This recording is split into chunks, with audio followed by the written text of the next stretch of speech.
Hi అండి అందరికీ good morning. ఎలా ఉన్నారు? బాగున్నారా? నేనైతే ముట్టక్కాయలు ఫ్రిడ్జ్లో ఇంకా తీసి బయట పెట్టానండి. తాలింపు చేయాలా కర్రీ చేయాలని మళ్ళీ డిసైడ్ అవుతాను. ఇప్పుడైతే ఒలిచి పెట్టేస్తాను, ఇంకా వాటర్లో వేసాను. ఇంకా వాటి కోసం అయితే కాసిన పల్లీలు అయితే ఒలుచుకుంటున్నానండి. కాయలు అయితే తీసుకొని బయట పెట్టాను.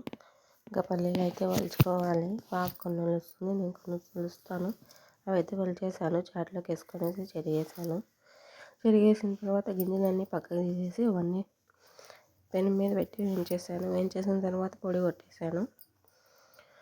కొట్టేసిన తర్వాత తాలింపు చేశానండి. ముట్టక్కాయల తాలింపు. ఇవే మా ఇంట్లో ఈరోజు స్పెషల్. తాలింపు, చికెను, అన్నము, శనగింజల పొడి ఇవేనండి.